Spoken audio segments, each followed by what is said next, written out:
Welcome back to Plague Scythe Studios, everybody. Ryan here with the third and tentatively final installment of this special Calamitous Constructs edition of the Tone Engineer. At this point, we have laid the foundation of a heavy metal mix with the drum kit, bass guitars, and rhythm guitars, including the individual mixing steps to get all those things to start to sit a little more nicely together. And in this final episode here, we're going to be covering the lead elements, including the lead guitars and some of the background harmony stuff going on, as well as the vocals and finishing touches on the overall instrument and vocal and master mix, and some light mastering elements as well in the overall output signal chain. So we're going to jump right into it with the lead guitar tones and kind of gloss over some of the common elements that we've already talked about in the previous bass guitar and rhythm guitar tones. So if you're interested in any of that stuff, be sure to check that out. Be sure to check out this whole series because I think there's going to be some things you might pick up on across all of these instruments. As I've mentioned previously, the one and only guitar on this EP is the NOF Custom Super Typhoon at a 28-inch scale length featuring Lundgren M8 pickups in both positions, though I only used the bridge pickup on the leads, just like for the rhythm guitars, though the difference between that and the rhythm settings is that on about half of the lead sections, you might be able to hear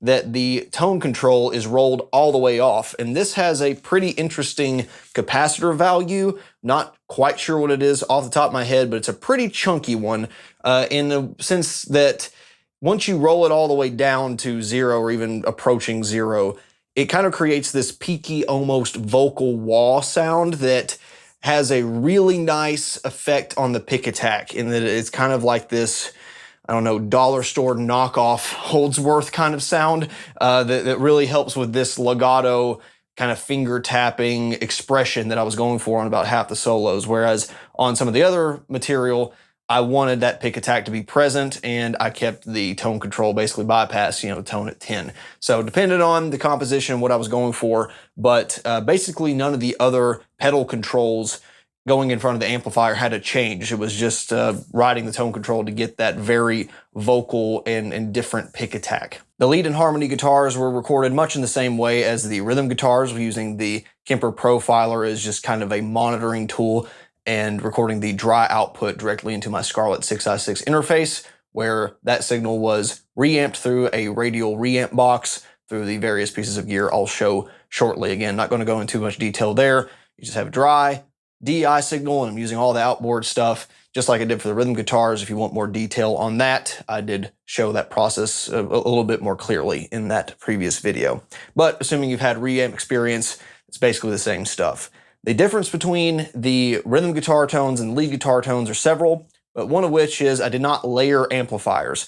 So whereas I quad tracked the rhythm guitar sounds, the lead guitars just one at a time, as is kind of standard practice, and I did not use any bi-amp systems. We are simply using one amplifier, actually one amplifier channel, keeping the settings exactly the same on that amplifier channel, and modifying the way they sit in the mix via impulse responses and different amounts of EQ and compression changes depending on which track I'm recording. So the way I like to think about my lead sound for this project is kind of just a blank distortion slate. And this was achieved using my Mesa Boogie Mark IV Series B as sort of my baseline distortion engine, if you will. And this is kind of a funny trade because on the AX8, when I recorded Children of the Stars for the Cedarn project, I used the rectifier as my lead sound.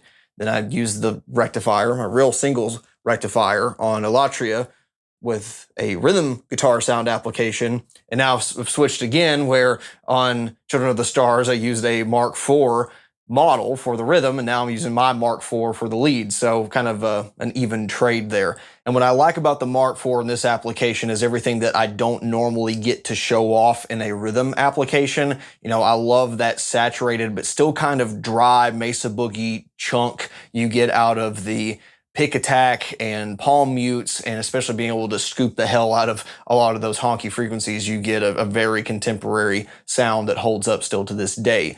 But if you blend in some more of the mid content, and especially just leave the controls a little more flat than I normally would, tank some of the bass coming in and don't turn on any of the bright switches or like the pull fat or stuff like that, you just get this searing liquid tone that really absorbs pedal inputs and for that matter, all sorts of, post EQ manipulation really well. And it works as, again, a blank slate. And that's exactly what I wanted for this lead sound, something that just feels right. It doesn't necessarily have any one amplifier's characteristic. I probably could have gotten away with any run-of-the-mill SLO or 5150 style lead guitar sound for this.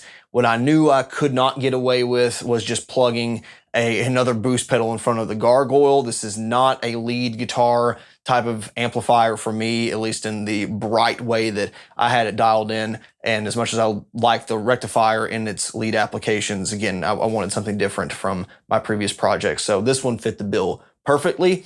And it also kind of works as, this fun little category game I like to play in my head of trying to make things fit together in this stupid way that absolutely doesn't matter at all, but where I use EL34 power tubes on one rhythm amp and 606 power tubes on the other one, my lead guitar amp has both because it's a simulclass. I've got a pair of 606s, a pair of EL34s set to the harmonics mode, and again, kind of using settings that are a little more pure. I've got basically 3 amplifiers that blend a lot of the hot-rodded Fender Bassman and Fender Princeton lineage together, and they all come out sounding like their own unique thing. So all kind of fits within the same, I guess, family tree of amplifiers, and for whatever reason that satisfies my obsessive compulsive tendencies. Just like the rhythm amplifiers, I recorded my lead amplifier in a direct manner, meaning there was no real cabinets involved in the recording signal chain, and instead subbed that with the surreactive load, which provides a bit of a greenback style impedance curve. Gives a little bit of thump in the low end, which a lot of that's going to be cut after the fact with a lead guitar sound to be able to make it mesh with the more low-end heavy rhythm and bass.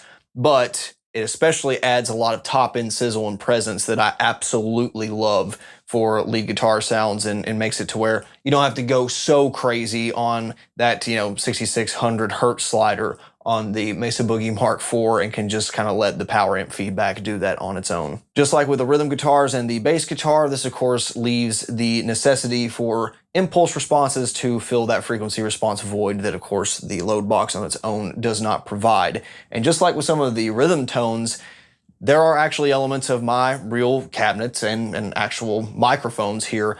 So I have a sonic imprint on the lead sound here that is representative of real gear because I shot cabinet impulse responses of my Mesa Boogie 1x12 C90 equipped cabinet, the teal cabinet, and the 4x12 oversized Mesa Boogie rectifier cabinet with, of course, the Mesa Boogie specific vintage 30s from the early 2000s, which a lot of people think are some of the better V30s out there, and I have a hard time disagreeing. So I have a mixture of those two cabinets, with the V30 oversized cabinet being kind of the more dominant of the two, which, it has that voice that really fits together with the rhythm sound that I dialed in, so that kind of makes sense. My rhythm sound was very like 250 to 400 hertz dominant, with a bit of a spike in the 1600 range and maybe a little bit of more, high-end sizzle in the 4000 and up range. Whereas I find the oversized cabinet kind of has this vocal but high mid 2 to 3000 hertz spike, and a little bit of random dips here and there throughout some of the other frequency response range. So I think those two really mesh together, where a V30 sits on top of a T75 and greenback really, really well. And then for the smaller C90 equipped cabinet, this is not dialed in nearly as high in the mix. We're looking at almost a 6 decibel difference, but without it, you certainly miss it. And that is also contributing to some of the more low-end and honky kind of, tube screamer type frequency response ranges that I really found was beneficial to have that. In fact, I liked the sound with that on its own. It just wasn't fitting with the mix very well, and found it advantageous to mix in the oversized cabinet. I really would like to see what it would do if you just loaded them in like an X configuration, V30, V30, C90, C90. I bet that would be pretty cool. Depending on the harmony or lead track that I was working on, I did mix the impulse responses a little differently. So for this one, the C90 IR is a lot closer in volume to the V30, so that mix is more 50-50. But in general, they're all kind of within 6 decibels of each other, and they are all using that same impulse response mixture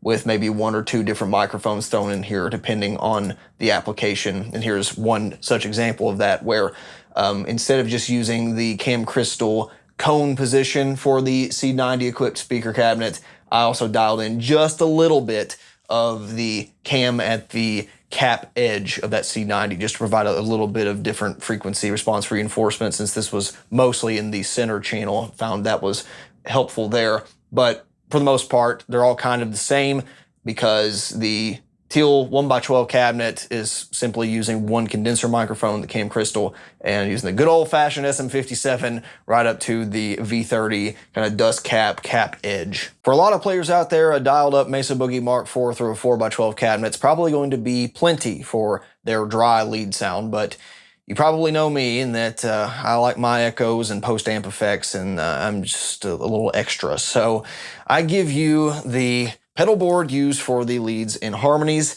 and this is kind of my first big boy pedal board that I put together for myself a couple years ago. I've changed out a few things along the way, and I'll probably upgrade some of these to various, special editions or lower noise floor versions of these pedals, but I think this is pretty much going to stick in terms of what I want my signal path to be for any progressive or heavy metal project where I need pedals. I would build something different for other genres, but I really like this Tempest board. I like the way this turned out with kind of the relatively quick disconnect pedal system as far as the mounting blocks goes, and I honestly only ended up using about half of these, like I said. So ignore the ones that we don't talk about today. If you would like to know more about how I plan to use this board or want me to go over the entire thing, let me know down in the comment section. I'll definitely consider it for a pedal head. I think that'd be a fun special one. But for this application, I ended up using, besides my tuner, obviously, just to check on things every now and again when I was practicing, the Bogner Harlow.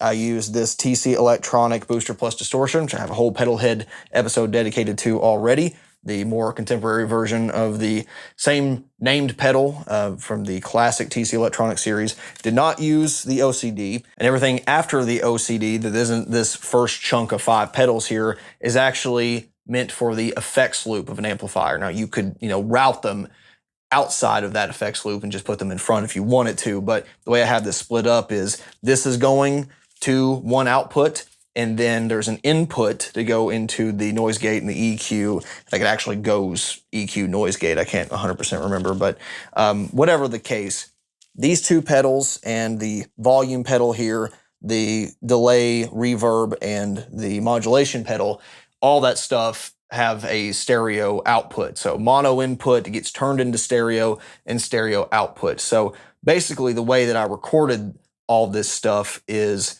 the reamp signal would come through here. It would go through all these pedals. Of course, some of them would be bypassed. And in fact, they wouldn't even go through these pedals because this MIDI switcher down here is a loop switcher to where if the pedal wasn't on, they could all be on at the same time, but the loop would be bypassed. So it's essentially only going through this guy, this guy, this guy, these 2 not being used at all. Then that would be fed straight into the Mark IV's input. The output of the Sur reactive load would be fed into here because I wasn't actually going to use the amps effects loop because I need a stereo application. So the output of the dry amp sound, even though it's loaded down by a load box at this point, would go back in through here with whatever EQ or, noise gate settings I might have, and then routed through the modulation pedal, delay, reverb, out in stereo. Then that stereo chain would go right back into my interface. And that's why, as you will see on screen, all of the lead and harmony tracks are indeed in true stereo because there's stereo outputs on this modulation pedal and this delay and reverb pedal. So a little bit of a wiring headache, but made it work. And I really like the sound of how this kind of culminated together. In terms of individual settings, I'll show some more specific stuff on screen because I'm sure I've bumped things since then, and I've indeed played this pedal board for, different experimentations for other projects. But essentially, I'm using the Bogner Harlow as a compressor, although it's not a compressor. It's a kind of a transformer saturator. And as I've shown in previous gear videos on this, it definitely makes the quieter parts of your signal louder without really taking away much of the loud stuff. It's like an internal clipping, but it doesn't come out as a clipping pedal. It's just a oomph, and really keeps the transients in a way that I really like. And as great as this is for cleans and, thumpy stuff, I can't stand to play leads without it hardly anymore. It is so nice. It is just this hi-fi, instantaneous, like, bumps up your production level 2 or 3 points for me. And you don't have to do as much after the fact as a result, at least in my experience, especially when you're going through stuff that you don't necessarily want to dynamically manipulate as much anyway, like delay and reverb. The classic booster pedal was used in its non-clipping form, so, all the clipping diode stuff would have been bypassed. And if you push the gain enough in the level, you'll start to get just a little bit of IC saturation, and I wasn't really in that territory. So this is really just a clean frequency response manipulator, cleaning up some of the low end and maybe, taking out some really peaky high frequencies. But for the most part, I'm kind of using this as I would any of the other TC Electronic integrated booster or integrated preamp type of applications where you're just controlling the low end going into the amp. And I kind of set the level to be just a little bit above unity gain. I'm not going for just slamming the front end of the Mark IV. I'm mostly, again, using this just to clean up some of the fat frequencies that I wanted some more articulation on when I was doing some of the palm muting stuff, and especially give some, clarity to rolling off the tone on my guitar. I didn't say it explicitly in the last video, but what I was going for across all the tube amplifiers, whether we're talking about the rhythm stuff or the lead stuff, is I wanted those circuits to shine, because to me, what's the point of using them otherwise? I've got a ton of solid state pedals and hybrid amplifiers and, of course, digital modeling solutions. But if I'm going to use tube amplifiers, I don't want to send a bunch of stuff up in front of it. There's a time and place for that, of course, the really cool sounds with HM2s or even MT2s and tube screamers, of course. But I wanted to send it just a sculpted, mostly clean, slightly louder than a regular guitar type signal, and then let the tubes and the architecture of the amplifiers do its work. And it was no different here, just using this to clean some stuff up. After that, the ISP Decimator 2 was turned on just for some of the decaying, end of lead type stuff where I wanted the amplifier signal to shut off and let the delay trails go out cleanly. That's all I use this for. And of course, there's other ways you could have done this in the studio, but this is not an intelligent gate where it's clamping as soon as your input signal turns off. It's not smart in that way. They do make a version of that now, to my understanding, kind of like the Fortin stuff, but this was just used to clamp down and get out of the way when I wanted to have some delay trails after the end of the solo. I could have used the EQ, no real need to, because A, it's graphic, so it's not as broadband. It's mostly supposed to be kind of used as a nip and tuck application, and it does sound cool in front of amplifiers, as we've shown in some thrash applications, but I left this off and bypassed because all those moves I'm going to be making and mixing anyway, so not really necessary. The Boss MD500. This has gotten some screen time already, though I've hardly talked about it directly. And I showed in an episode of, I believe it was my top 5, why I've kind of quit buying modulation pedals, because there are a few really specific applications and other, brands out there that do things that, of course, I would like to have in addition to this pedal. Most of those are covered in Fractal Audio firmware, though, and I don't really have to worry about it. But this one, as far as Boss effects goes, does some absolutely beautiful sounding choruses, some awesome flanger controls, and some pretty nasty stuff that under no other circumstance would I really care about. But for this project solos, it really, really worked out. So I made a couple presets on here.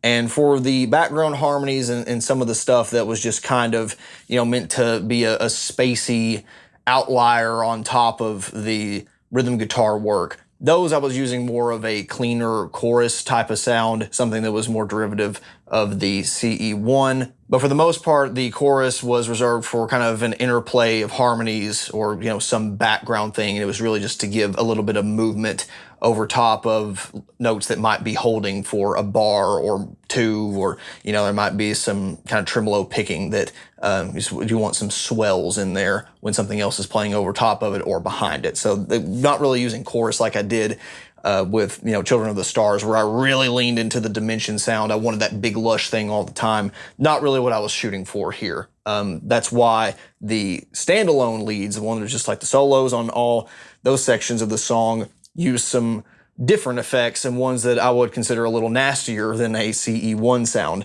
So the first thing you might have noticed is this kind of slicer effect, one that is kind of chopping up the signal. And I really liked that for a couple subtle uses that's a little harder to detect in some of the solos. I believe it was on the second part of Shutter, where it's just kind of ducking the volume a little bit. It almost has like this phaser flanger thing going on, but it's not quite that. It was really more aggressive on the last couple bars of the Under the Scythe solo, where in conjunction with some finger tapping, kind of made a staccato sound that makes you almost sound like you're playing faster than you are when you have it in time with the tempo of the song. So really liked that, and to various degrees of mix. One effect that wasn't used to quite the same extent, but you could really hear it at the very end of Supremacy in the outro harmonizing guitars is a step flanger, where, I like a good flanger sound a lot of the times, but it just rarely works for me, and it can be a little too swooshy, an 80s jet engine sound. But for this, instead of doing a smooth sinusoidal transition, it's stepping through different levels of that effect, and it creates this like digital glitchy, not quite like 80s Hacker Man sound, but there is something that is very computational sounding about it, where it's very, I guess you could say, sampled and discrete, and it's not analog sounding because of that. And just like with the chorus, I liked using that in a different way to add some movement to an otherwise constantly held note for, let's say, 1 or 2 bars, and it just creates some more texture and more variety for some listening pleasure for me. The one that I really leaned on damn near every solo to some extent, if it wasn't on the other patch, was this overtone, and I really like it. In fact, I'd like to give that standalone pedal a try, because I've never spent any time with it. And for this one, I would try to dial in something that is kind of atonal, but sort of somewhere in that scale I was playing, there was a note in there that sort of matched up in some imperfect harmony somewhere.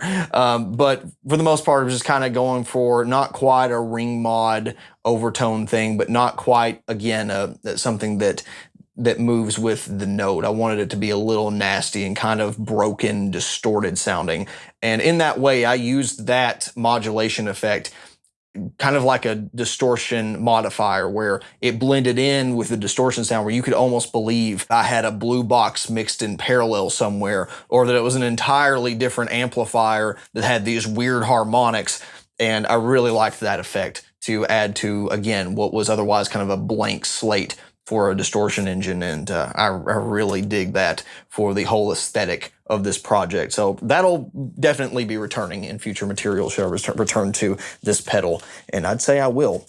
Finally, the last pedal I used on this pedal board, because the volume was just up the whole time, I didn't do any volume swell stuff for this, is the collider delay and reverb. This is something I've only really used in a gear shootout with the Kemper fractal stuff in line 6, and though, again, there are individual models that do a great job at capturing what that real pedal is that model's based off of. As far as like a character pedal goes, I don't really want anything different. Strymon stuff sounds great. It's done to death, and I don't really care. And in fact, I had a bit of a real estate issue here, as you can see, because initially I didn't even have room for this, because I had the Devin Townsend Ocean Machine from Moore on here. The reason I ended up replacing it was because, the stereo effects on there, you can't really change how wide they are. You just kind of get what you get, and most of the time it's going to sound fine, especially if used in a rhythm application. But for leads, I specifically wanted some, different offsets between notes. Like maybe I'd want a dotted 8th note over here and a quarter note over here. Can't really do that on the Ocean Machine. The bigger issue is that the input, though it's stereo input, I found out that they have it summed incorrectly. Actually, you shouldn't be summing it at all, but there's a software glitch that I've only found like one forum page on that someone else noticed it, and it's never been fixed. And I don't know that they know it, which sucks, because it kind of killed the pedal for me. And that's something I wish I would have known and would have tested more for the video that I made on it, because I've recommended that pedal to a lot of people, and it works great if you are only using that. But if you're using stereo effects in front of it, it collapses the stereo image into like a 80% mono image on the left and like 100% stereo on the right. It's really weird, really, really weird. So I got rid of that for that reason alone, and I really am loving this thing.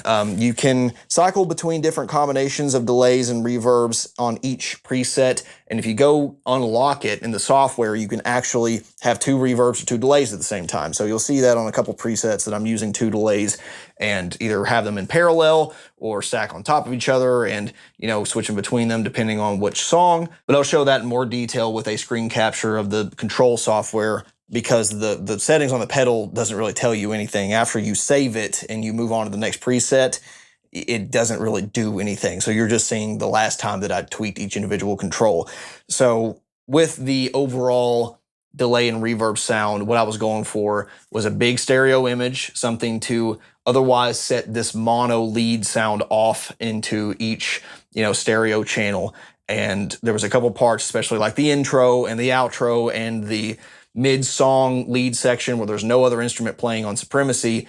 All that stuff, the reverb and delay for that matter, could be dialed up to get this big, washy, dark ambient kind of sound. I didn't want it to be the same kind of powerful but uplifting sound that Children of the Stars had with its reverb, kind of this space grandiose opera kind of thing. Here I was shooting for something much more smeary and kind of oppressive sounding when it was just played on its own, and then over top of rhythm guitars or just a bass guitar by itself. That's when I wanted it to be a little bit more clear, but still not super hi-fi, which is why I gravitated towards some of the tape stuff, the reverse digital, and some things that I probably would never try for Seedrum especially. But for this project, it created a very dark and, again, oppressive ambience that I liked.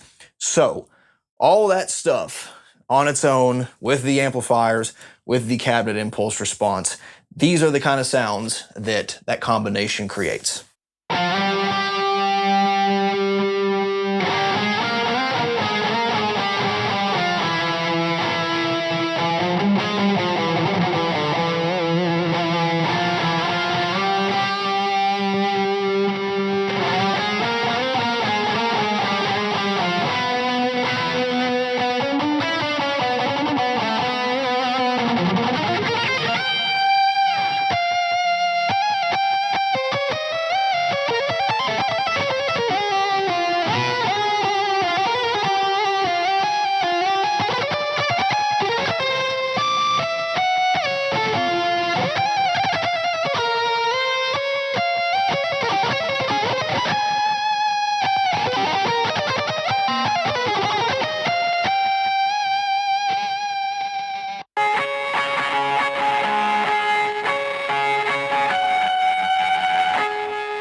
As you can hear on their own, they definitely still sound a lot like what the album version of those tones are, but just like with Paris's drum set or, my amplifiers, I gave myself more frequency response content to work with than I would actually need, which is why you're going to see a lot of aggressive EQ moves here to cut out a lot of the low end and even a good chunk of the high end to get this to sit right in the mix, because things start getting really crowded when you're, piling on mid-range guitars with kind of a high mids leads, and it's competing with the cymbals, and you got to be really careful. And oftentimes the amount of low end you can get by with is exponentially less with 2 tracks compared to 1 track, and it still sounds full to the human ears. It doesn't sound weird. There are parts of this EP where the lead guitar is by itself, or there are harmonies that have nothing playing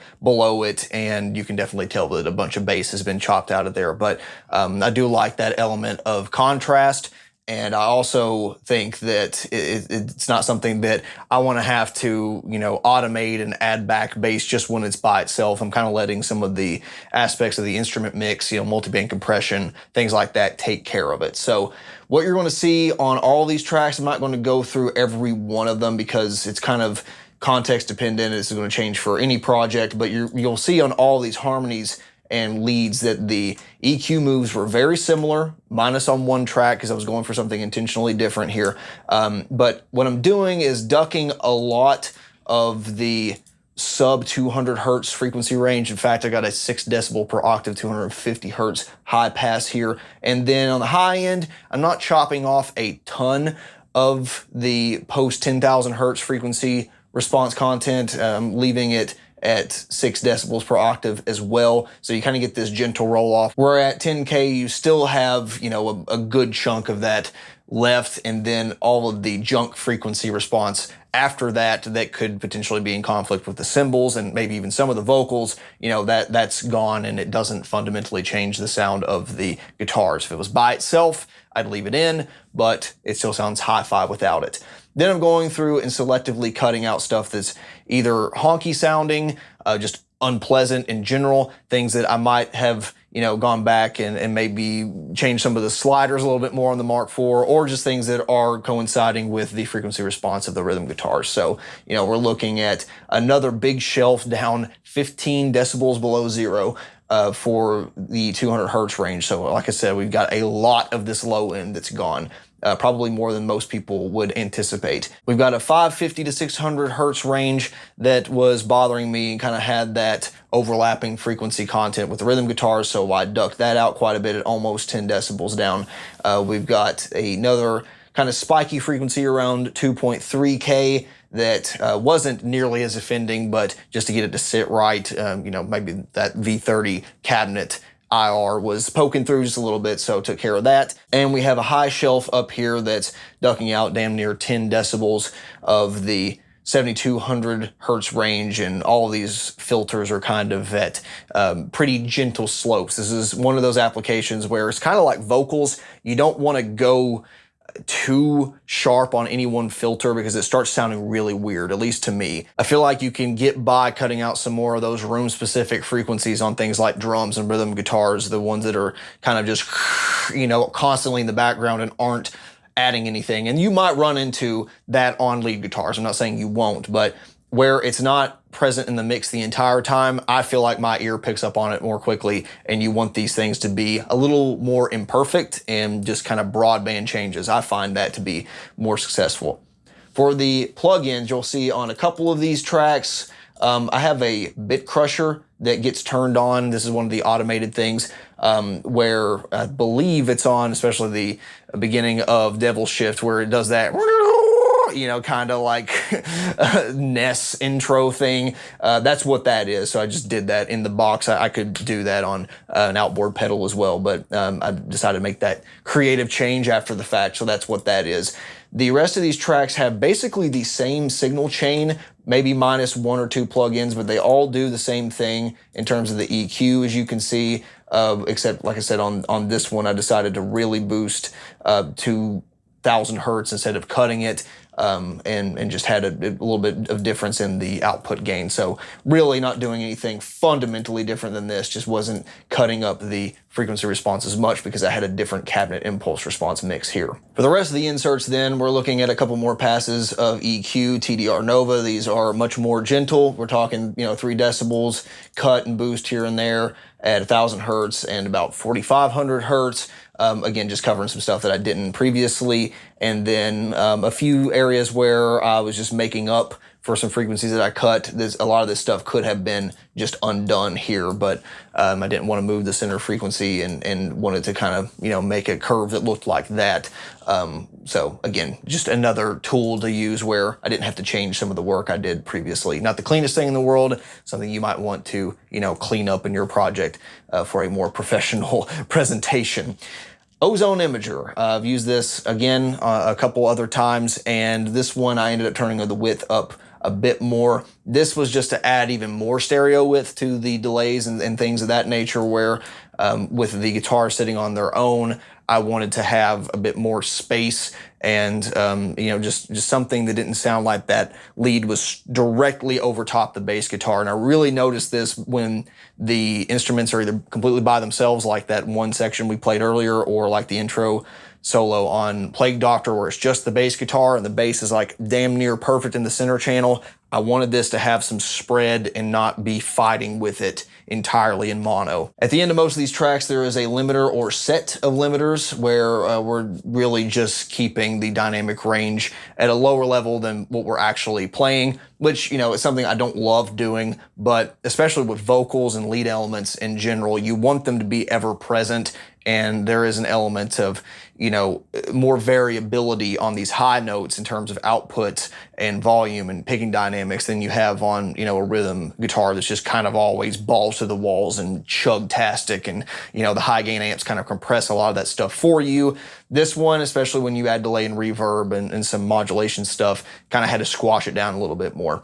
So definitely lost some dynamic range there, which, is not ideal by any circumstances, but I think it still fits the music where I wanted the most clarity I could get out of especially those lead elements and sound huge while still having dynamics in the rest of the mix, especially the percussion. For the sake of time, I'll just go through the solo and harmony buses real quick and show you what everything sounds like at the very end, since they all kind of play into one another. The solos, I very well could have just tacked this on at the end of the signal chain had I had room, but I didn't. So I made its own bus, and it's not really like they're playing together that often. I just did a duplication here on one of these sections for a really easy volume increase. But for the most part, I just have a bit of mid-range and high-range type of dynamic compression. So this is a multi-band compressor, same C4 instance I've used everywhere on this mix. And it's just making sure that if there is anything playing, that's really different registers, there are, kind of consistent levels of mid-range content and high-range content. That way, I'm not just killing all the high end on every single note, but when you start getting really up there in the fretboard, it's controlled, and that's what we're going for that multi-band compression step. On the harmonies, I made a very gentle cut to low end at 90 hertz, another 6 decibels per octave filter, but I found it advantageous to add back just a little bit of that low end across all the harmonies at 270 hertz, because the harmonies were generally playing an octave lower. They're in that range at ballpark compared to the solos, and I found it gave them just a little bit more beef when it was playing over top of, like palm muted rhythm guitars. So just a little corrective step. Again, could have gone back and probably just removed some of that and cancel that out, but I just figured, what the hell, I'll do it right here.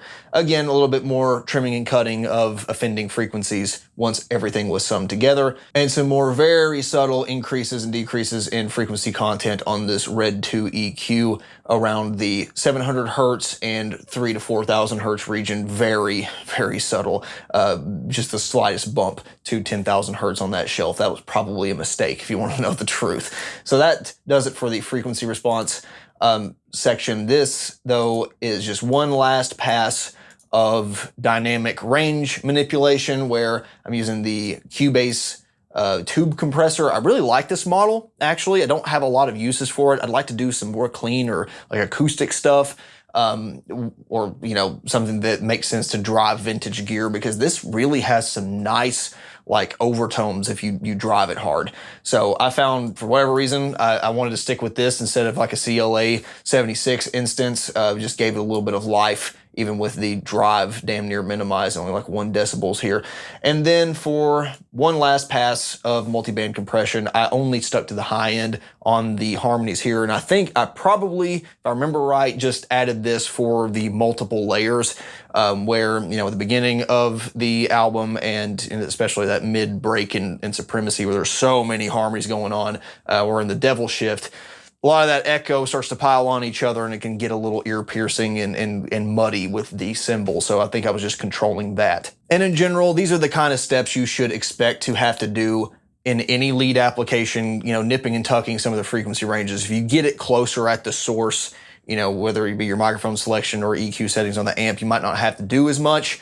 But I especially have found the more echo you add, the more crazy effects you add, the more you kind of have to start, you know, adding more levels of compression and limiting and things to get it to play nice and not be too overbearing, but make sure all those glorious delays and reverbs still have a sound and are still present in the mix. So just one of those things you end up having to do. Now with all that enabled, this is the solo and harmony tone throughout the album.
On to the final element of the mix then, which is my least favorite part because I'm the one that performed them, the vocals. As far as the gear selection goes here, this one's relatively simple. Shure SM7B microphone, one that I've used for several covers and narration purposes. Tried and true for heavy metal especially, but even pop and country, you know, it's just a do-all kind of vocal microphone. And I found that specifically for my vocal style on here, where the cleanest I got was still kind of a, you know, a raspy kind of growly harmonic type thing. This worked really well. I really like condenser microphones for vocals as well, but for this particular kind of whatever style of production you want to label this as, kind of gritty, big, and it's not lo-fi, but it's also not as polished as most contemporary productions are. This fit the aesthetic, and I just really liked being able to, you know, manhandle it and throw it up to my nose and be able to, you know, not have to worry about keeping the proper distance and spitting all over it. So really worked great for this environment. For the preamp, I specifically wanted something that had some amount of impedance changing capability, and I tried a different solution that I did not like at all because there was no way to make up the gain that you inherently lose when you go to some lower impedance settings. However, just like a lot of the common knowledge says, I did find that this microphone likes specific ranges of impedance. And so that's why on this Golden Age pre-73 Mark IV preamp, I have the low Z pressed in. And it's not the biggest difference in the world, but by the time you start stacking EQ and compression on top of each other and just the overall voicing and the way that this reacts dynamically to some of the high end, it just sounds less harsh. It does sound, and it's not even just like something you could change with like an EQ. It's kind of like loading down your guitar pickups when it's plugged directly into a fuzz face or a treble booster or something like that. It just changes the texture and it does sound more high quality. It doesn't sound like, you know, completely unfiltered and like fake. I don't know how else to describe it, but I very much like that capability on here. And for especially some of the softer vocals, you know, like the whispery stuff that I did, I would crank the gain up into the 60 to 65 decibels territory, which is a lot, especially, you know, driving that little preamp tube in there, and you would get a little bit of grit and saturation there. But for the most part, the gain range was in 55 to 60 territory. And I wasn't going for, you know, this super saturated thing. I just wanted it to fill in some of the harmonics. You know, I wasn't going for distort my vocals. I wanted it to just fill out the frequency response range and make this sound less dull, which is exactly what a preamp should do. So this was a very high value buy for me, not something that I ever really cared about for shooting cab impulse responses, and I probably won't use it for that, continue to not use it because I like to have the preamp shaping capability in the DAW, you know, to be able to throw distortion textures on it after the fact. And this one kind of limits you when you do that. But for vocals, it really nailed it. Some other settings I had on. I did not use any high pass because just like the last time with the lead stuff, I wanted to give myself more frequency content to work with than needed. I do have some of the air circuit on, a big boost at like, I think it's 25 or 30K. It's really up there, but it does add some sparkle to the high end and clarity. And no output pad. I just dialed this output to taste to make sure I wasn't clipping the input of my audio interface. I was running the balanced TRS connection out of this into the 6i6 return. It was input 3 or 4 or whatever, and that's all she wrote for that. So again, very simple interface. You know, you could use this for a DI application or something that required 48 volt phantom power, but for this I was really just going for, again, adding some sparkle, filling out the frequency response of this microphone, and not going for distorting my vocals like to hell and back. You're going to hear when I really get on it or like some of the low growls, you might hear a little bit of clipping, you know, and some fatness. But contrary to at least what one commenter has thought so far, I'm not faking or like distorting my vocals. That is very much my texture. I'll probably clip the hell out of this microphone, but I can do the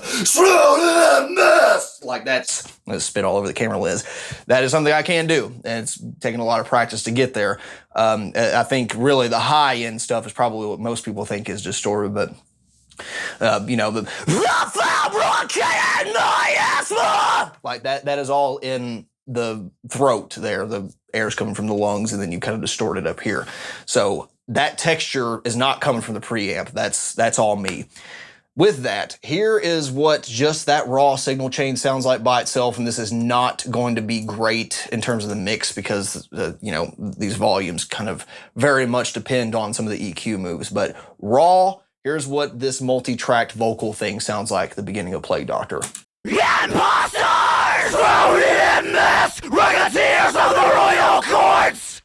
I'll fabricate my asthma spread by bureaucratic cars! Placebo tonics, aromatics overshow! The delicate balance of your humors ensures their control! Vermin infestation! Hollow consolation for imposed isolation and countless lives unsaved! So there's a couple elements of tracking here that I want to call attention to. First off, you'll notice that for every line, there are 2 tracks. I did at least double track vocals, and at times you'll see that like some of the side harmonies I've got labeled as auxiliary left and right. These are kind of only in the stereo channel, so this one's entirely in the left channel, right's entirely in the right channel. And the effect I was going for here, it was reinforcement. You know, a lot of people do double track vocals at the very least, but I was actually going for kind of this, in a lot of songs, this dual personality where one vocal line, as you could hear, is a little bit more harmonic. There is a note there, and the other one might just be more guttural and shouting. And then the 2 textures combined create this almost not quite robotic, but otherworldly sound that a human, at least I can't do that physically at the same time. Whereas if I sung this live or screamed this live, I would just do, you know, the main track and not the doubled part. The other thing I did with the double part, as we'll get into with the mixing, is some stereo expansion to where that is going into more of the left and right channel than the center channel is. So you kind of get some depth and spread with the vocal line that I didn't want to just, you know, throw an imager on top of the first one. And that's why I have a mono and stereo bus for the dirty vocals and the clean vocals. You'll probably also see that there's a number of cuts, more so on the doubled side than there is on the Vox Dirty 1 and Dirty 2 tracks. On the rhythm guitar DIs, if I made a mistake or if I started tracking at, you know, the bar before the downbeat of the next bar, you know, all that stuff was cleaned up in the DIs, and the reamped tracks was perfect, right? You won't see any of those cuts. So some of that did happen. Obviously, I'm not a fucking robot. I made mistakes. But what you're seeing here is less about mistakes, although there's going to be a couple of parts in here where it's like, okay, I flubbed that line, but the rest of it was perfect. I'll take the last take and kind of merge it together. More of this was about syllable alignment, because what happens is if you double this stuff up and your syllables aren't like within 50, 100 milliseconds of each other, and that's pushing it even, in my experience, it starts sounding really sloppy and weird. So a lot of this, if I didn't have a perfect take before, I would just move them around. And more often than not, I actually tracked the dirty main vocals and the dirty doubled vocals like days apart. Like I would try out the song the first time around in one style and then retrack it a few days later in a different style. And that first style might become the doubled and the second style became the main track. And there would just be difference in timing, you know, because it wasn't the same day, and I was trying out different, you know, alignments of the syllables even after I'd already you know, created scratch tracks and practiced the song several times. So that's what a lot of that cutting you're seeing is. It's just aligning the beginnings and endings of some of those critical syllables, not symbols. And you'll see there's still parts that are not perfectly aligned, but I was really doing that in the parts that stuck out in the mix. I did go through, you know, and just listen to the vocals in isolation, but I really focused on the parts that was like, even when the guitars are playing, even when the drums are playing, you can hear a problem. That's when I dialed that stuff in. My vocal processing isn't going to look too different from the lead guitar processing in the sense that I'm cutting a lot of low end, you know, kind of making broadband cuts to EQ and even boosting some areas where necessary. And it's a lot of different types of, you know, compression and EQ on top of each other. They're feeding into buses. They're feeding into different buses of buses. And it's all just to try to control that dynamic range and the stereo image ultimately. Again, because there's so many tracks, I'm just going to go through here and show you the EQ moves that were made at the beginning of the channel strip for the dirty stuff. You'll see that there's a lot of cutting of low end. You'll see that there's some taming of high end and then maybe some selective boosting of high or mid frequencies some places. But mostly we want the first 2 dirty tracks to be the ones that are really present and give a lot of that frequency content there. And then the ones that are doubled or in the, you know, different reaches of the stereo channel spectrum, we want those to have a little bit more high end and less low end. For the typical signal chain, I've got an NS1 mono on somewhere among all of these tracks that is just cutting, you know, some background noise and stuff that will make the tails of all of the cuts a little bit more uniform. There is a de-esser on all of these, and probably 2 in series, as a lot of these buses actually have a de-esser as well, that I added after listening to initial mixes, because I was like, man, I'm just really spitty and a lot of getting through there. So that's on there somewhere. There's probably another pass of EQ with the Red 2 EQ somewhere between -4 and 4 decibels, taking care of some more critical frequency ranges that were either conflicting with the guitars or the cymbals, or just needed some reinforcement or ducking on the microphone itself. Compressor here, we're going to start getting a little bit more aggressive on the compression because unfortunately vocals, especially in a heavy metal environment, really just, you have to nuke the dynamic range, and it sounds okay to our human ears for some reason. It doesn't sound as weird to me as throwing a broadband compressor on an electric guitar. For the second pass of EQ, once again, CLA 76, same old cruel joke as before with the drums.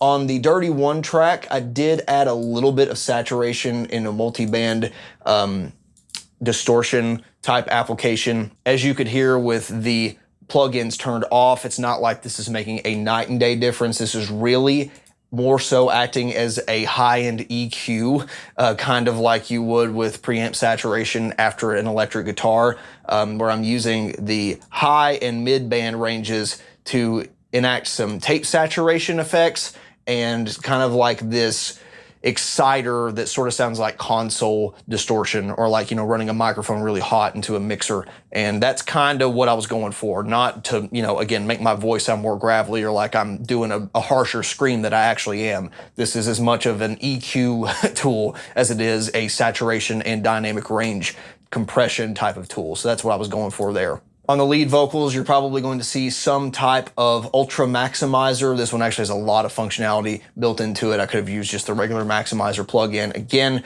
going for a lot of dynamic range reduction. This one's at a 4:1 or -4.1, which is already kind of smashed before that. And after that, there is an output instance of Vitamin, which kind of is like a reverse or an additional multi-band compressor. It's hard to describe. It like adds frequency content up to a threshold depending on what you set. So it's kind of like this magic reverse dynamic EQ in a lot of ways. It's kind of hard to really talk about because there's not a whole lot else like it that I use, but especially for vocals, I find it does a really good job of like dynamically adding content when you need it, and it just makes it to where you don't have to set things as aggressively when it comes to your compressors and limiters. All these dirty tracks, even if the EQ and compression settings are a little bit different, mostly follow those same type of signal chains.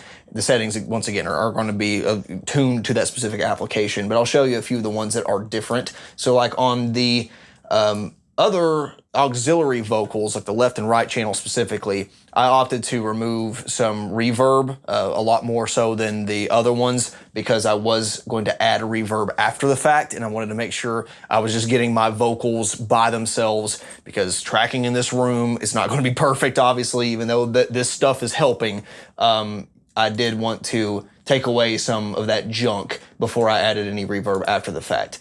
So on those, I'm using an instance of Reverb, which is nothing too crazy special. It's not like a sound that you couldn't replicate elsewhere. And I was very conscious of that throughout my entire vocal mix, because, my whole idea with the guitars and the drums and all this stuff is, how would I replicate this live if I want to? Okay, the guitars are easy. You can do real amplifiers if you wanted to go crazy with the signal chain, or use a freaking Fractal Audio System thing. I can cover it.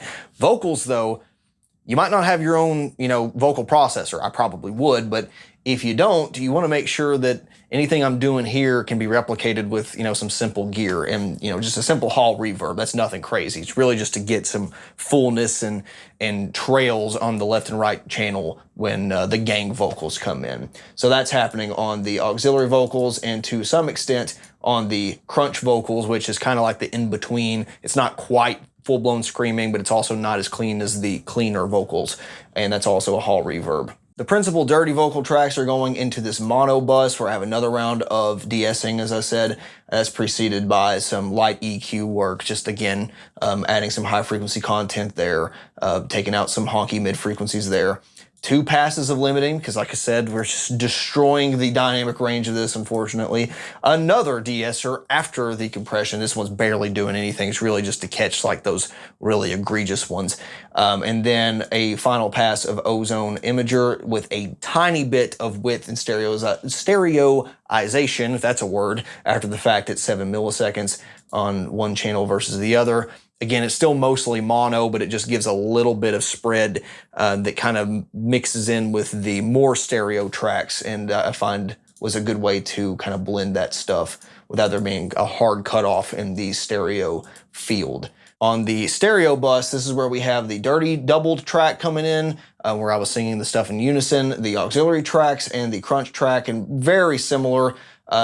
Pretty much copied and pasted the bus settings here, and just we have the ozone imager that is a little bit wider in width, closer to 50% on the positive side, and the stereo spread has been increased to 11.7 milliseconds, because 117 Master Chief, that's why. The cleaner vocals are a pretty similar affair. I ended up cutting some more high end on the auxiliary left and right channels, but I kind of had the same setup where I had a doubled, where I was seeing the same thing as either the clean 1 or clean 2 track, had the auxiliary channels and the left and right sides, whereas these were actually only at 80% instead of full blown 100%. But I was using these more as harmonies to the main lead track there, so that's why I didn't want them entirely on the left and right side.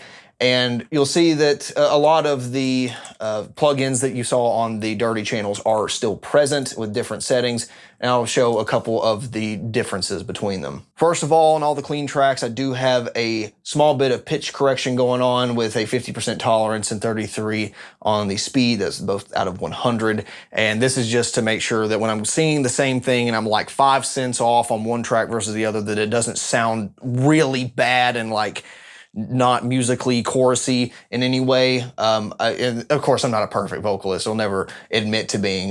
This is just like a really, just broadband. No, this is not auto-tune. This isn't, making my vocals jump up or like I've completely missed a note by a full, half step. This is just to lock down on some of those frequency ranges. It's not working that hard. In lieu of the trash plugin, I'm using the Kramer tape saturator just to add a little bit of harmonics on the end of the clean vocals. Again, to try to give it some of that scratchy texture that, my distorted voice kind of provides by itself.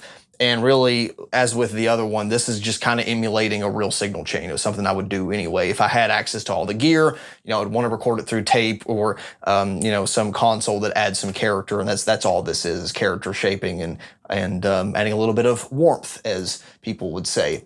I also have some reverb, hall reverb in the center stack of the signal chain there. Kind of the same deal on clean 2. Although there's a couple instances on the auxiliary ones where I'm using a different type of plate reverb. And this was mainly just to add some kind of angelic, higher end, like, I don't know, kind of a choir hall type sound. And whereas the other one was a little bit more neutral and didn't have like that pang that a lot of plate reverbs had, and where this is, further out in the stereo field, it doesn't really clog up any of the stuff that the main vocals are doing. Pretty similar setup here on the clean buses, where we have the doubled and auxiliary vocals going to a stereo bus and the main vocals going to the mono bus. I do have an instance of trash again here, just to add, once again, some of that sparkle and console-like distortion to the end of the signal chains that I didn't have that on already. And like I said before, I'm emulating a signal chain. I'm not, explicitly adding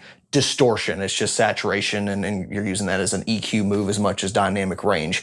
A little bit of ozone imager, just like on the dirty stuff. In fact, almost identical settings, if I do recall correctly.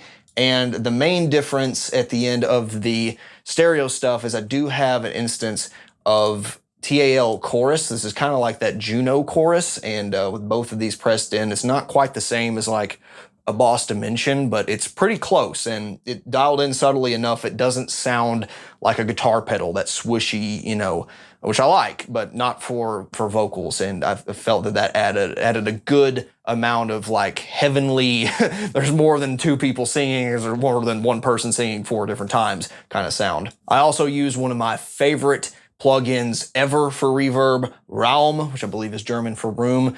This one is a little more airy and angelic sounding than something you might find out of a typical, digital mixer or vocal processor. But I think this is still something I could replicate with certain models, and I just wasn't happy with anything else that I was trying that was more basic. So I thought, what the hell? At the end of the clean stereo bus, I'll use this. And this is, stacking on top of very subtle room reverb or hall reverb that's already there. And as such, I was kind of using those hall reverbs as much as, kind of faking a bigger vocal studio as much as I was, using it as a real reverb effect, where, I kind of killed most of the reverb here because it's not pleasant in here. That was the intention. Finally, because there are so many vocal tracks going on at the same time, we're talking like, what, 8 to 10 at once potentially for some of these really big, chorus sections. We got to feed all this stuff into a bus again. So we've got 2 buses for dirties, 2 buses for cleans, all those going into its own vocal bus, which will be running in parallel to the instrument bus. This one is just those fine-tuning nips and tucks to make sure they all kind of balance out level-wise and they all fit at the same time when there's guitars going on. This mono delay, don't pay too much attention to it. That's just a compensation for tracking and to make my vocals drag behind ever so slightly. Because I tend to, when I track, I tend to sing in an anticipatory way, just like I do when I play guitar, and it doesn't sound right. So this is just a quick little correction. The de-esser and C4 are really just for instances where there are so many vocal tracks stacked on top of one another that you can't really let all that energy go out in parallel without it really messing up the mix. So these are not doing a whole lot most of the time. It's really when there's only like 3 or more sources playing, and it's just making sure that the overall output isn't vastly different than when there's just the main track and a double track playing. Obviously, I want some level of bigness, I want it to sound a little bit different, but you can't have the chorus part be 4 times as loud as just the, the regular verse, and that's what these are helping to regulate a little bit. Very subtle EQ changes, again, just adding some presence and ducking away some fat frequencies. In fact, I've even worked off of the Vox lead preset on this particular thing. Some more limiting, unfortunately, bigger passes of limiting, and a maximizer to wrap out the dynamic range manipulation at the very end and kind of adding in a little bit of reinforcement as maximizers do. I have this at a just shy of 90% mix, and because maximizers and limiters make stuff way too loud most of the time for a mix application, I ducked the volume to a really insane negative 18 decibel output. Still ended up raising this by about 3.4 decibels on the output, but as long as it wasn't going through any excursions beyond 6 decibels either way, I was kind of where I was satisfied with these level sliders. So with all of that was mixed very iteratively, did not arrive on any of those settings the first time. You got to kind of, mix your dirty stuff here, mix your clean stuff here, get them sounding pretty decent, and then mix it together and make sure that sounds decent and didn't screw up anything on either individual track. This is what they start sounding like. Faceless predator looting their pocketbooks and holding bloodlines in the name of the state. These smoldering chains only for those who see their fate. To the flaming couple which leads holding bloodlines in the name of the state.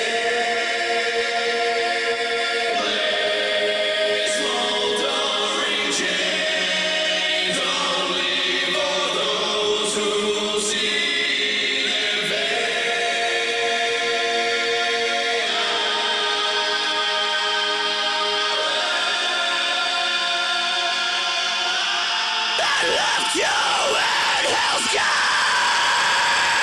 Gate.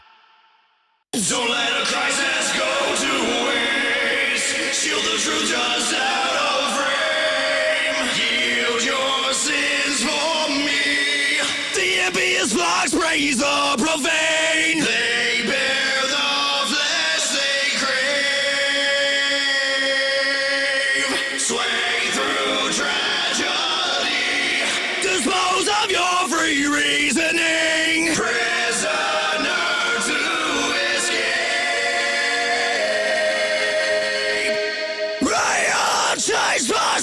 it flows with your disposition. Your cause a pure convenience, your champion of false front for the tyrants. Spare not.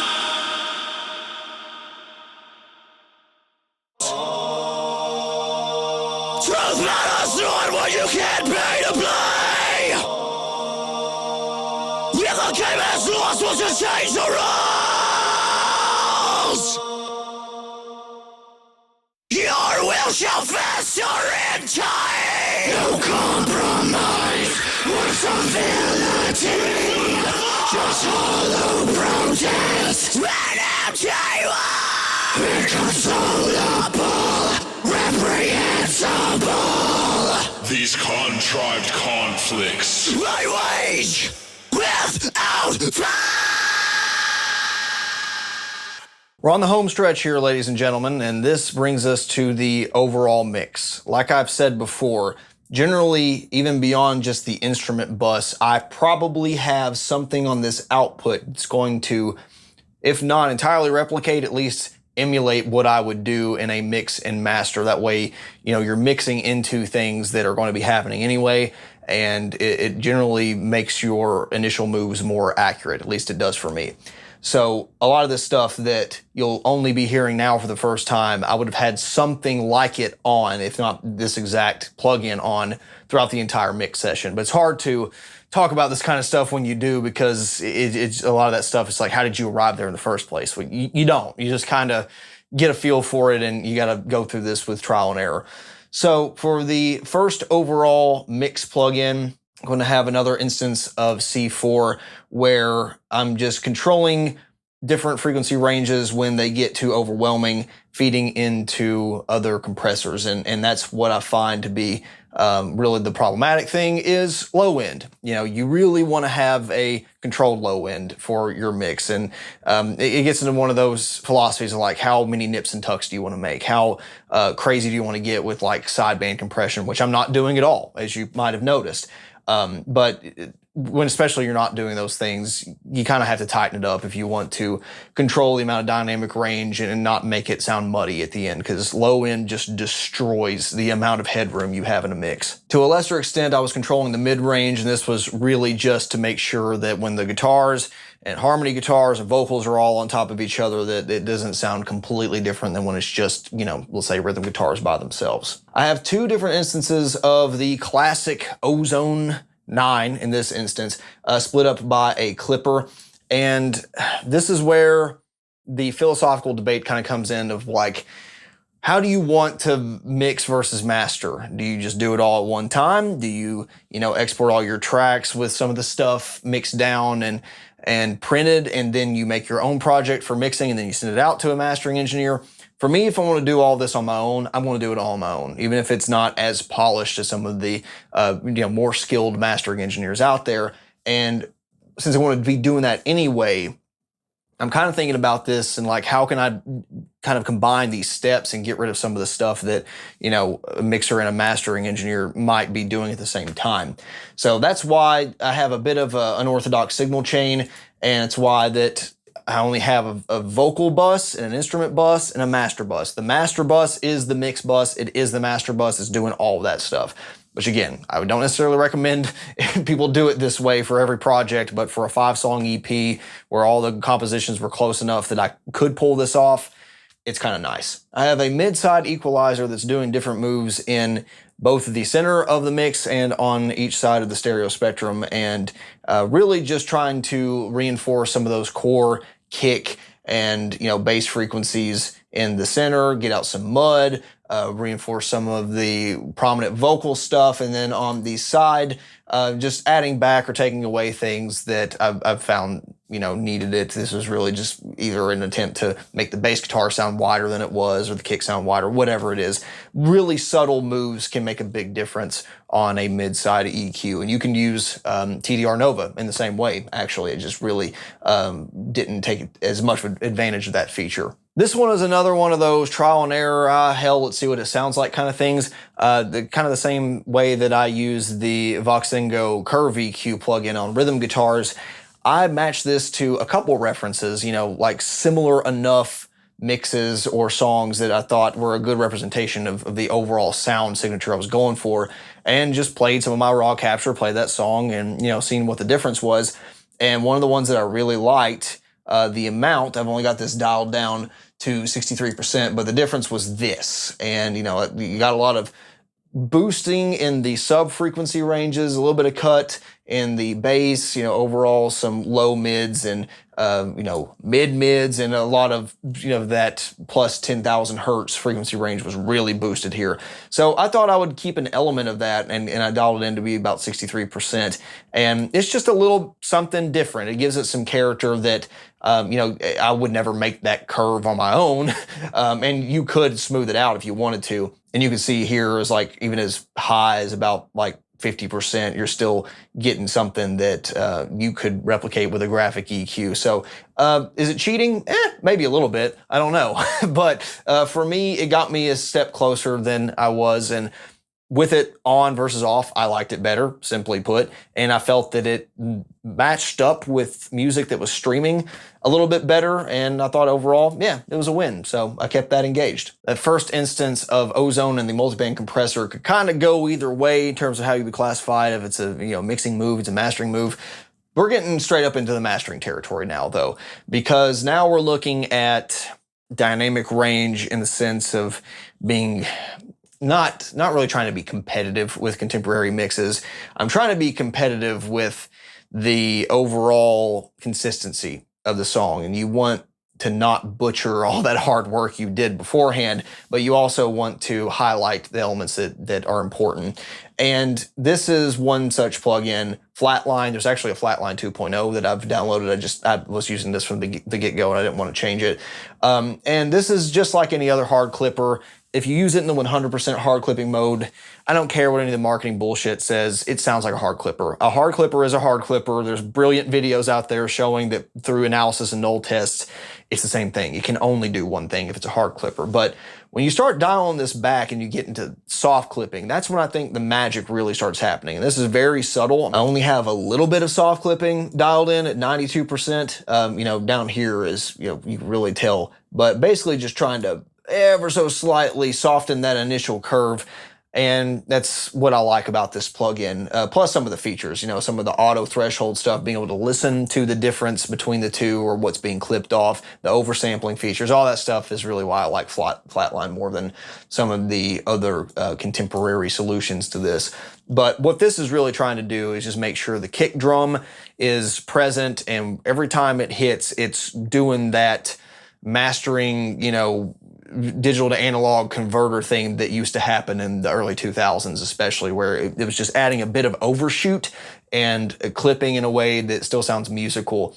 And in a funny way, even though it's clipping the mix, if you set it at the right threshold and you've mixed everything properly, it actually adds back some perceptible dynamic range, and that's why the kick in a lot of ways still sounds big and prominent, even though it's been compressed to death in many stages. So definitely a go-to plugin for me. I'll try out 2.0 here sooner rather than later. The second set of Ozone plugins here is just adding some very subtle EQ moves in the standard stereo mode and the analog model. If there's any way this could add some amount of analog presence to it, you know, through some imperfect circuitry, I was going to give it the opportunity to do so. I don't think it's going to be that big of a deal, though.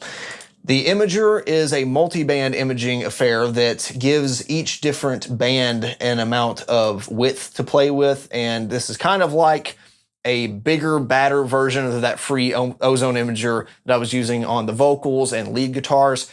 And I wasn't doing a ton here, but it is adding just a subtle amount of width difference to different bands of the frequency response. And even with like the first band, something below around 90 hertz here, I'm actually collapsing the stereo field a bit. So if there was any opportunity for like sub frequencies in the guitars to come through, I'm kind of narrowing that down And that's kind of the way I think about it. It's like the low frequencies, I want it to be closer to here. And then as you go up the frequency spectrum, I want the higher frequencies to be the widest thing there, like the cymbals. And then it kind of works its way down. And there's, of course, exceptions to that rule, but this is kind of helping me follow that. The biggest change here was in the mid-range, again, adding some more space to the vocals and the guitars. Dynamic EQ is kind of like another, multi-band compressor thing, but just not quite as aggressive. And, there's individual thresholds for this stuff and adds a ton of low end that I might not have otherwise had. But really, it's just controlling things in context, and you just kind of have to see it in action to see what it's doing. We have a vintage compressor, which I'm kind of using as my, mastering compressor that kind of works a little bit differently across each of the frequency response bands. You can see here, it's kind of like setting a different threshold in a way, but it's not, you don't play with the threshold. It's kind of hard to describe. And there is a mode selector here where you can go to like a super sharp, grunty kind of compression mode or a smoother kind of longer attack range. And again, there's one where you can just kind of turn it on auto and let it listen to your mix and figure some stuff out, and then I kind of tweaked it from there. We have a mastering tape simulator here at 30 IPS, and not really driving it hardly at all, just adding some high and low emphasis and again, some grit that otherwise might be missing if you didn't have, some sort of analog tape fixture. This was just completely digital. You don't have that kind of sound. With the Exciter, kind of a similar idea where both of these bands have just set to different amounts and different mixes, and it's so subtle. I mean, look, we're at 6 to 7.5%, but using the retro model, it just adds a little bit of something. Again, some more harmonics generation just to fill in the gaps that you don't have, and it adds a bit of sparkle and hugeness that you otherwise don't get. Speaking of hugeness, Auto Audio, more is more, which this has some scaling issues when you're using it on this kind of monitor, but whatever, work around that. This could be used very much in the same way as a lot of those Ozone plugins are, and I'm not really using it in a louder or even an extreme saturation sense. You'll see this is at 50% mix. There's no clipping going on. I'm not using it for that. Barely have any saturation on. This isn't doing a whole lot. I'm not even using the harmonics part, but I liked what it was doing, and then I ended up dialing it down a little bit more once I heard my final mixes in the car and in earbuds, and I was like, Jesus, some of this stuff is squashed. So this is one of the plugins that took a hit in terms of saturation, but it's a really good one, and I like all the clipping modes. Definitely give it a shot if you like Auto Audio's other stuff. Finally, as far as sonic manipulation goes, just have a limiter and a brick wall limiter, and this is just to make sure that the mix output does not exceed 1 decibel. Now, I could set this to 0, you can make this super loud, whatever, but this is just to make sure that all the stuff I did before that is not clipping, and it, catches all of those peaks, and it is still somewhat competitive with, streaming service quality. I do expect you to have to turn up the volume a little bit, honestly, if you're listening to this in comparison to most of the stuff that's streaming on Spotify or whatever. But that's kind of my intention, because there is still going to be more dynamics. Even if you match what the initial volume sounds like, my loud parts are going to be louder, the soft parts are going to be softer, and it's just the way that I wanted this to sound, and I'm willing to take that sacrifice for it. I had an instance of this free Julian loudness meter to kind of make sure that I was in the range, the ballpark that I wanted to be for the persistence of the loudness, and I kind of measured what I wanted it to be, which was a little bit louder than Black Album, actually, across a lot of those songs. And some of them, the songs were way louder than some of the songs on, Black Album. But in terms of your typical heavy metal mix, it kind of did what I wanted it to do. Obviously, some of the individual elements of this mix are far more compressed, but overall, I kind of got what I wanted. And with all that, a lot of changing of settings and balancing and going back to the drawing board a couple times entirely, this is what you end up with.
So that is finally going to do it for this production and mix overview of Illatria Calamitous constructs.